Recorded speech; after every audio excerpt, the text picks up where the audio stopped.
Je rebondis sur ce que tu disais, en fonction des personnalités des enfants, on va avoir des communications différentes, donc il faut savoir s'adapter aux personnalités. Et j'irai même plus loin, je parlerai des langages de l'amour. C'est-à-dire que, qu'est-ce que c'est les langages de l'amour? C'est comment l'enfant va se sentir aimé.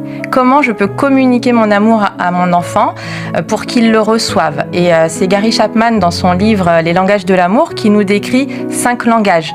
Et donc on a le langage avec le toucher, comme tu disais, mais on a aussi des paroles valorisantes, on a les moments partagés, on a les services rendus et on a les cadeaux. Ouais. Alors ces 5 langages, souvent les enfants, ils les ont un peu tous, parce qu'ils aiment tous être valorisés, avoir des cadeaux. Mais en fait, votre enfant, il va être sensible plus à un langage, voire 2 langages. Et en fonction de son évolution dans la vie, peut-être que ces langages vont changer.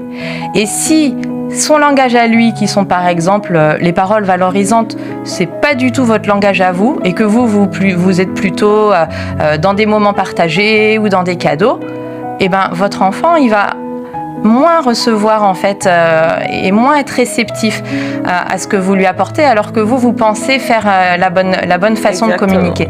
Donc c'est pour ça qu'il faut étudier, essayer de comprendre et parfois discuter. Moi je me revois en fait à table avec mes enfants en leur expliquant ce que c'est que les langages de l'amour quand ils sont un peu plus grands. Et puis tiens, toi, qu'est-ce que tu penses? C'est quoi ton langage? À quoi tu es le plus réceptif?